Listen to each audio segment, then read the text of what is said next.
Media recognition from Bloomberg, Reuters, recycling trade publications. Patented process for 100% recovery of critical metals, including cobalt, lithium, nickel, manganese, aluminum. American Manganese is focused on recycling lithium-ion batteries for electric vehicles. American Manganese trades on the TSX Venture, AMY, the US, AMYZF, and Frankfurt 2AM. For more information, visit AmericanManganeseInc.com or phone me, Larry Ray, at 778-574-4444. Welcome to the Goddard Report. Comments made on the Goddard Report and TalkDigitalNetwork.com are an expression of opinion only. Here is Jim Goddard. My guest is Maxime Bernier, founder and leader of the People's Party of Canada, online at peoplespartyofcanada.ca. You can follow him on Twitter at Maxime Bernier. Max, welcome back to the Goddard Report. What are you mad, Max, about today? Oh my God, about a lot of things today. As you know, our politicians, establishment politicians, and the media want us to be concerned about the new variant, COVID-19 variant. And I'm not concerned about that. I'm concerned about the loss of our freedoms. I'm concerned about the censorship in our society. I'm concerned about the fact that we cannot travel in our country if you don't have the double shots. I'm concerned about the mandates. I'm concerned about the future of this country with the inflation tax. I'm concerned about the economy.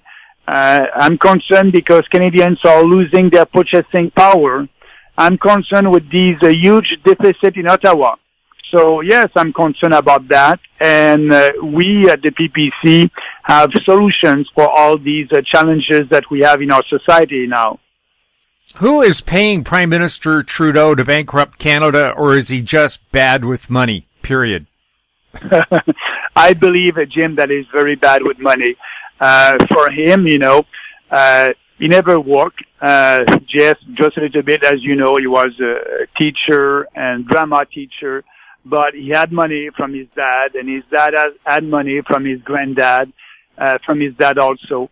So, for him, spending money, everything is okay. You will always have money, but that's not the case. You cannot spend money to prosperity. You need to balance the budget. You need to be responsible. You cannot spend money that you don't have, for too long. And now we're doing that for too long. And also, I must say, Jim, same thing also for O'Toole. O'Toole is supposed to be a conservative, but he said at the last general election that he won't balance the budget. He will do that only in 10 years. So that's not serious, and that's not conservative also. So our establishment leaders, O'Toole, Trudeau, Jack Mead, they're in the same boat, and I'm not in that boat.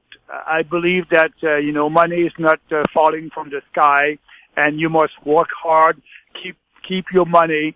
And now people are working, but they're paying the taxes, and they're paying also the inflation tax. As you know, the inflation today, it's about 4.7%. That's the official inflation. But if you do your grocery and you're paying for your gas and for your shelter, the inflation for you must be around 9%. So inflation is a hidden tax. You can have your money in your pocket, but instead the government won't take your money, but it will tell you keep your money in your pocket, but you won't be able to buy the same amount of goods and services with that money. Your purchasing power is going down and you're poor. So that's what is happening right now in our country, and Trudeau and O'Toole won't do anything for that. The People's Party of Canada just had a leadership review. Why was there a review, and what happened? Well, I think it was important to do the review. As you know, Jim, I founded the PPC 3 years ago in 2018. We had our first election in 2019. We had 1.6% of the vote. I was not able to be re-elected in my former riding in both. And we had the second election in 2021, last October. We did well. We increased our percentage of the vote from 1.6 to 5%. We had 840,000 people that voted for us. and we did well. But also, I was not able to. I decided to run back in that riding in Beauce, and I didn't win that riding. So I said after the election, after 2 years, I think it's important to have a leadership review. I wanted our members to know if they want me as a leader or not, and to be able to have a strong mandate for the future of this party. And I was very happy we had that leadership review in November. People were able to vote, and we had a participation rate of 57% of our members voted. And I was very pleased. 95% of them said that they were very happy with my leadership.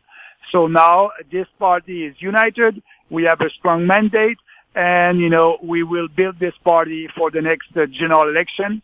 And I can tell you that my personal goal for the next general election would be me to be back in Parliament.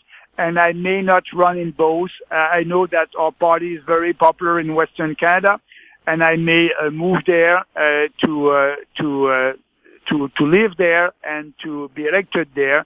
I will decide that couple of months before the next general election. But for me, after funding this party, I think it was important to do that leadership review after 2 years, and I'm very, very proud and happy of that result. Who are the 5% that didn't vote for you, and why are they in the party?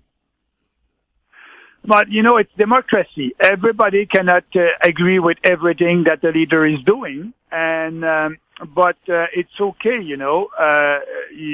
they have room for discussion in our party, and I'm okay with that. I want to be sure that people understand our principles and our philosophy, and more than the majority of them understand what we are doing, and they want me to go on, and I will. You just returned from Florida. While you were there, did you run into President Trump or Governor DeSantis? No, I didn't. I was on the west coast of Florida, but I can tell you, Jim, that I enjoyed my freedom over there. As you know, I didn't take the 2 shots, and I won't. And right now, I'm not able to participate in the society in Quebec and in Canada. I cannot go to a restaurant. But, I can go to my church, but I cannot go to a restaurant. I cannot go to a theater, to a cinema. And I enjoy life over there. I was half in a vacation, half working there for a month, the month of November. And that was fun to be there. No mask, no mandates, and you don't discuss about COVID-19 anymore. You don't open your news or your TV over there or the radio station and listening every hour an ad on COVID-19 or news on COVID-19 and the number of cases. No, it's done. They live with that virus, and they understand that they must protect the most vulnerable people, the older people with comorbidities, and they are doing that. So life is normal over there, and I was very pleased. So I'm back here in Canada now. And I will fight with our people, with our organization, to bring back our freedom in this country, like in Florida. How is life in Florida versus life in Canada? Like I just said, very different, very, very different, and normal. So it must be the same here in Canada. Can you believe that in New Brunswick, that if you don't have the double shots, you may not be able to go to a grocery store? That's discrimination. That's segregation. Just change the word unvaccinated people by black people. They will say you cannot do that to black people. That would be segregation. That would be discrimination. But you are able to do that with Canadians that decided not to take the 2 shots.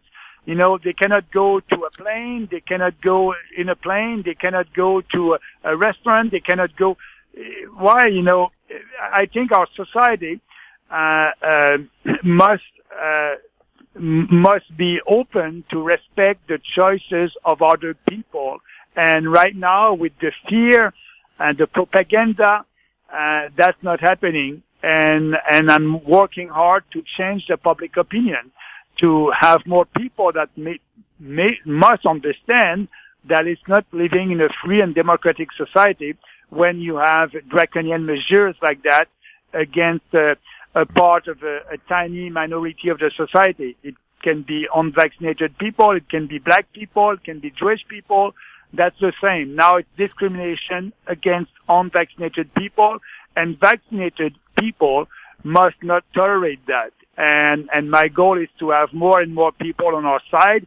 And if we have more people that understand that and want changes in our society like we want, ending the mandate, these establishment draconian politicians will change because they're doing politics based on survey and polling. And if our minority is going from 10% to 25%, they will look and they say, oh, maybe if I don't change, I will lose my election. So it's a battle to change the public opinion, and that's the battle that the People's Party of Canada is doing, and that's why I'm back in Canada to do that battle. COVID isn't a problem in Florida, but it's a problem everywhere else. Does that make any sense? It is not. It is not. And that new variant, I was reading some experts from South Africa. They were saying, the majority of people who had that variant, they were not sick, and only a tiny minority of them had to go to the hospital. So that variant, it's another is there. I understand. I believe that there's a new variant, but it's not deadly. This virus and all its variants are not deadly. They are deadly only for older people, more than 70 years old, with comorbidities. Let's protect these people and open the society. That's crazy what is happening right now. And as you know, if you're under 70 years old in Canada, looking at the statistic coming from Statistic Canada, the official data, your chances of dying from COVID are only 0.05%. So it's not deadly for young people, and we know how to what to do if you had COVID-19 now. So let's open the society and protect older people, because if you are older than 70 years old in Canada, your chances of dying from COVID is about 0.5%. So they are more risky for them. We must protect them and reopen the society.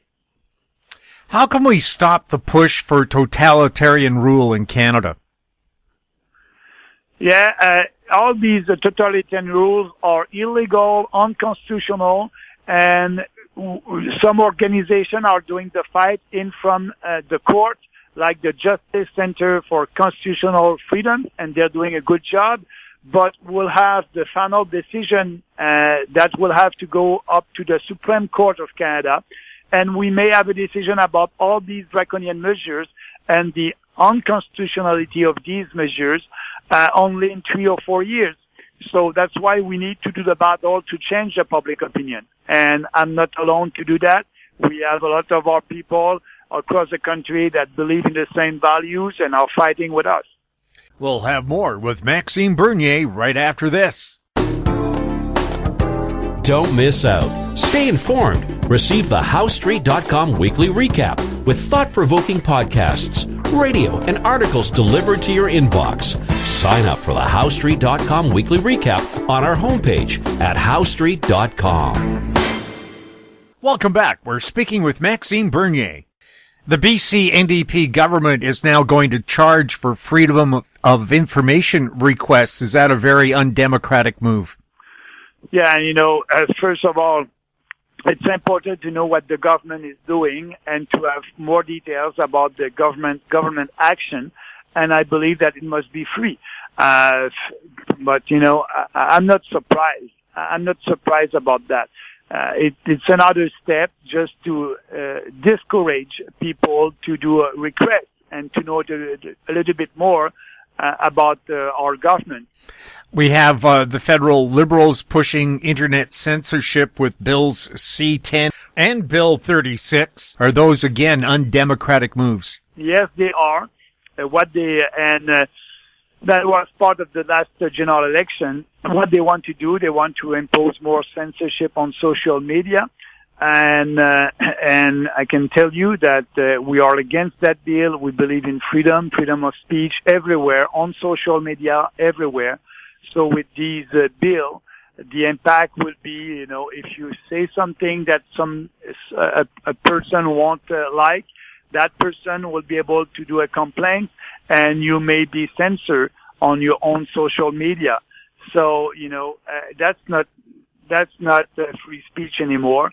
That censorship, and actually we had censorship on social media. That would be more censorship on social media.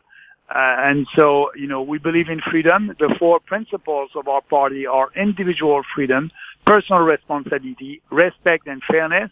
And we will always fight against these kind of censorship. The federal government also seems to be against oil and gas exploration. Australia is promoting LNG to Asia. Canada is fighting it. And I found out that just one of those LNG ships is worth $100 million. Are we turning down a gold mine, in effect, if we don't want to develop our natural resources? Absolutely. We need to be able to develop our natural resources, gas, oil, and all these other resources. And now we have legislation in Canada that are, putting a hand to, it's very, very difficult to go ahead and develop a new project or natural resources in our country. And starting about the legislation that the federal government imposed on carbon emission, and also the legislation on a carbon tax. So we will repeal all these legislation to be sure that the oil and gas industry will be an industry that can flourish in Canada. Max, where's the next opportunity for Canadians to see you? Yeah, I believe that I will be in Toronto, not this weekend, but next weekend. I will do a rally over there with Randy Hillier, a freedom rally. And I hope I will be able, I'm in Montreal right now, I hope I will be able to go there by plane, because, as you know, I didn't take the 2 shots, and it may be difficult with the new draconian measures that Trudeau is imposing right now. If not, I will drive to Toronto. But my goal is to be on the road, and to help our organization across the country and being back to build this party and speak about our values. So I want to thank you very much to give me this opportunity today. And if they want to follow me, they can go on my Twitter account, Maxime Bernier, or our YouTube official channel, People's Party of Canada /official. I have my Max Bernier show over there. They can follow me also on Instagram. So we are very active on social media. And so just follow me. And when I'm traveling, I'm always promoting that. So I hope I'll be able to travel across the country, and to be able to travel across the country by plane. So I'll see if what will happen. But you can count on me to always defend our values and principles. Max, thanks for being on the Goddard Report. Thank you, Jim. Have a nice day. My guest has been Maxime Bernier, founder and leader of the People's Party of Canada, online at peoplespartyofcanada.ca. You can follow him on Twitter at Maxime Bernier. If you have any questions for Maxime or any of the guests we have on the show, you can send them to info@howstreet.com. I'm Jim Goddard. Thank you for listening. Comments made on the Goddard Report and TalkDigitalNetwork.com are an expression of opinion only. The Goddard Report is available online and mobile at TalkDigitalNetwork.com. The Goddard Report is a production of How Street Media Incorporated.